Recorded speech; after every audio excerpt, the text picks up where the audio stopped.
আসসালামু আলাইকুম। শামসুল ইসলাম আপনাদের সবাইকে স্বাগত জানাচ্ছি। জিম্বাবুয়ের বিপক্ষে আসন্ন 2 ম্যাচের টেস্ট সিরিজের প্রথম টেস্টের স্কোয়াড ঘোষণা করেছে বিসিবি। 15 সদস্যের এই দলে কারা আছে সেটা আগে জেনে নিতে চাই। কেমন হলো স্কোয়াডটা? ক্যাপ্টেন নাজমুল হাসান শান্ত, এর সাথে আছেন মাহমুদুল হাসান জয়, সাদমান ইসলাম অনিক, জাকির হাসান, মুমিনুল হক সৌরভ, মুশফিকুর রহিম, মাহিদুল ইসলাম অঙ্কন, জাকের আলী অনিক, মেহেদী হাসান মিরাজ দলের ভাইস ক্যাপ্টেন। মুমিনুল হক সৌরভের কথা আগে বলেছি। Taijul Islam, Nayeem Hasan off break bowler, Nahid Rana, Hasan Mahmud, Syed Khaled Ahmed এবং নতুন মুখ তানজিম হাসান সাকিব ডানহাতি পেসার। 4 জন সিমার, 3 জন স্বীকৃত স্পিনার এবং বাকি সব ব্যাটার নিয়ে এবার স্কোয়াডটা গড়ে তোলা হয়েছে। মাহিদুল ইসলাম অঙ্কন লিটনের অনুপস্থিতিতে আবারও উইকেট কিপার ব্যাটার হিসেবে সুযোগ পেয়েছেন। জাকের উইকেট কিপিং করতে পারেন, জাকির হাসান উইকেট কিপিং করতে পারেন। Captain of the side Najmul Hasan Shanto. সব খেলোয়াড়ই ঢাকা প্রিমিয়ার ডিভিশন ক্রিকেট লিগের লিস্টে ওয়ানডে ফরম্যাটের ক্রিকেটের সাথে আছেন, তারা খেলছেন, ব্যাটে বলের শান দিচ্ছেন। তবে টেস্ট ফরম্যাট কিন্তু ভিন্ন মেজাজের খেলা। জিম্বাবুয়ের যে দলটা আসছে ক্রেগ আরভিনের নেতৃত্বে বেশ strong line up. Ben Curran সেখানে ইংলিশ বংশোদ্ভূত খেলোয়াড়, জিম্বাবুয়ের সিটিজেনশিপ নিয়ে এই সিরিজটা খেলতে আসছেন জিম্বাবুয়ে দলের হয়ে। জোনাথন ক্যাম্পবেল আছেন। সো একটা স্ট্রং ওয়েল ব্যালেন্সড দল নিয়ে জিম্বাবুয়ের দল দীর্ঘদিন পর বাংলাদেশ সফরে আসছে।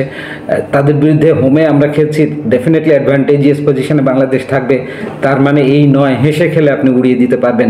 20 তারিখ থেকে সিলেট ইন্টারন্যাশনাল ক্রিকেট স্টেডিয়ামে টেস্ট ম্যাচের প্রথম ম্যাচটা অনুষ্ঠিত হবে 20 থেকে 24। এরপরে 28 তারিখ চট্টগ্রামের জহুর আহমেদ চৌধুরী স্টেডিয়ামে সেকেন্ড অ্যান্ড ফাইনাল টেস্ট অনুষ্ঠিত হবে। সো এই টেস্টকে ঘিরে আমার মনে হয় যে এখান থেকে একাদশ সাজানো বেশ কঠিন হতে পারে। 3 জন সিমার কি বাংলাদেশ প্লেইং 11-এ রাখবে? সেক্ষেত্রে হাসান মাহমুদ, নাহিদ রানা এবং সৈয়দ খালেদ আহমেদ, এই 3 জন হয়তো ফার্স্ট চয়েস হতে পারে। নাজমুল হাসান, তানজিম হাসান সাকিবকে দলে অন্তর্ভুক্ত করা হয়েছে তার গ্রুমিংয়ের জন্যই probably. Taijul automatic choice. Mehedi Hasan Miraz তিনিও অটোমেটিক চয়েস প্লেইং 11-এ, যেহেতু মিরাজ ব্যাটিং অলরাউন্ডার। সো এই 2 জন স্পিনারের সাথে 3 জন পেসার, সাথে নাজমুল হাসান শান্ত, মাহমুদুল হাসান জয়, সাদমান ইসলাম অনিক রাইট লেফট কম্বিনেশনে উদ্বোধনী ব্যাটিং লাইন আপ।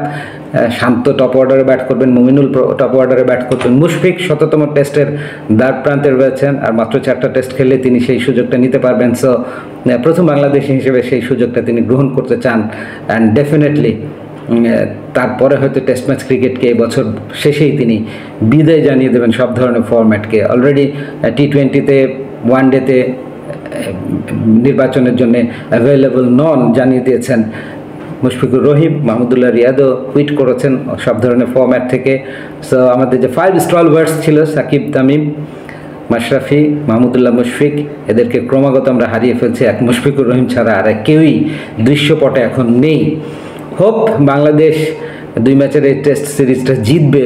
সেটা কি 1-0 নাকি 2-0 নাকি 1-1 ড্র করে ফেলবে, time will say, but my prediction it will be 1-0 in favor of Bangladesh.